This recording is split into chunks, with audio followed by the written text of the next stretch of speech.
what do I have to do for showings? Every house is a little bit different, but for the most part, you're going to want to turn all the lights on. You're going to open the blinds and just make sure that the house is clean. There's no dirty dishes in the sink, that sort of thing.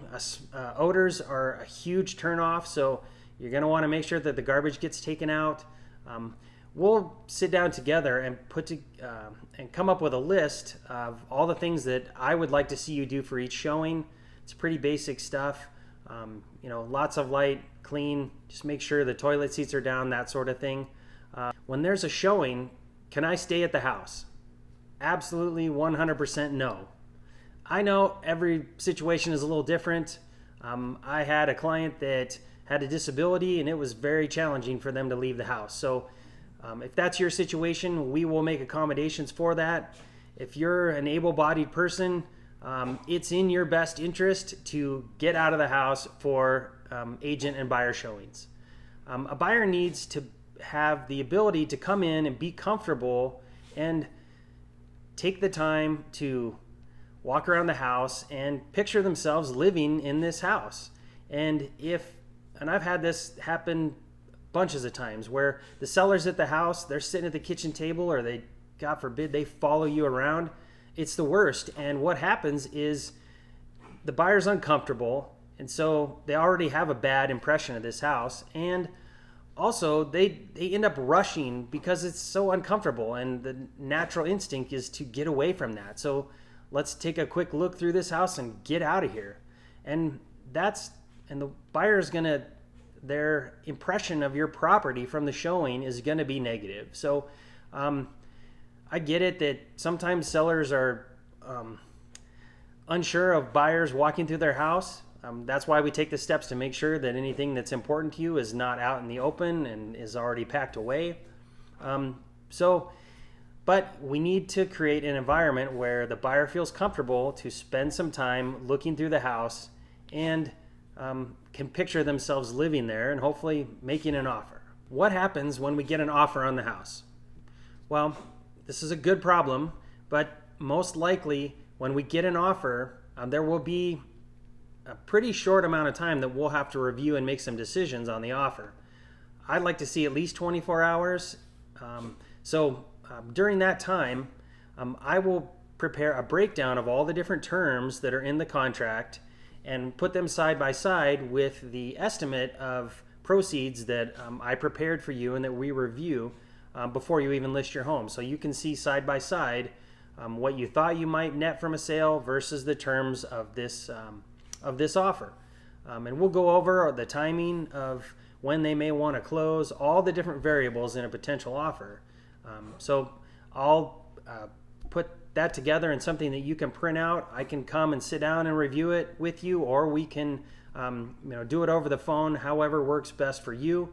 But once we do get an offer, we will very quickly jump into that and have to make some decisions. And hopefully hopefully the first offer is good, and we can, ideally we have multiple offers and we can compare those side by side and make a decision on which one is the best for your situation. Once I'm under contract, can I change my mind?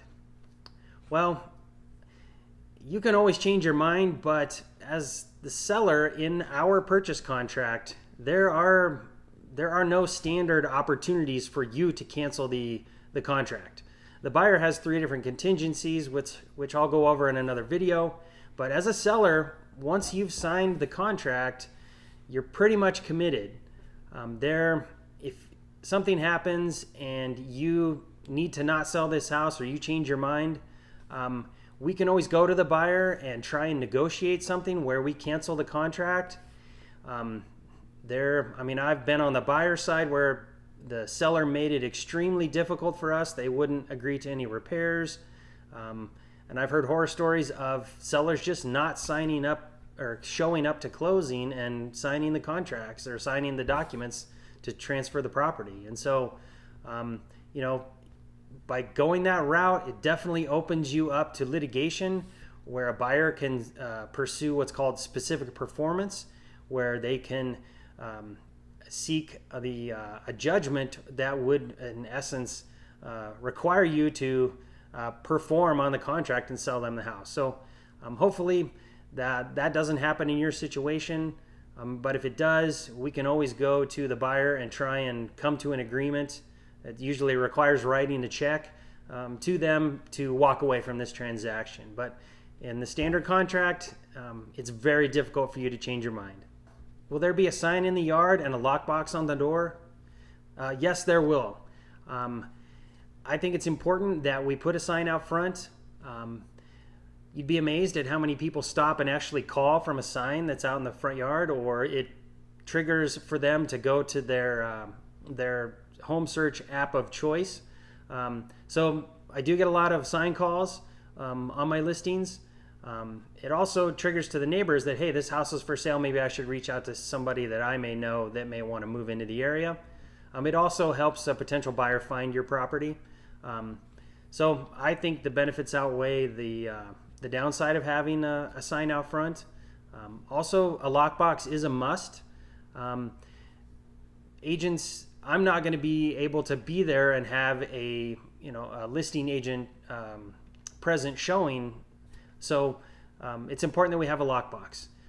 There are some secondary codes that I can add to the lockbox. That way, if you're still living in the home, in order for someone to pull out the key, they have to be a realtor first, but they also have to have permission and this secondary code. So even though there's a lockbox out front, if a realtor is driving by and they see it, they just can't come up and pull out the key without having an approved showing appointment. So there's no risk of someone just walking in your house while you're there. There's that risk every day with someone breaking into your house, no matter where you live, but there won't be any realtors walking in your door unannounced. We've got a great system for setting up showing appointments. So anytime that happens, you'll be able to get the house ready and leave the house, and then the agent can show up with their client and access the property through the lockbox. Real quick, let's talk about guns and drugs. If you have guns or prescription medications in your house, those are things that you're going to want to make sure are locked away. Hopefully you're a responsible gun owner and your firearms or rifles or whatever you have is already locked up. Definitely going to want to make sure that stuff is locked and not able to be accessed during the showing.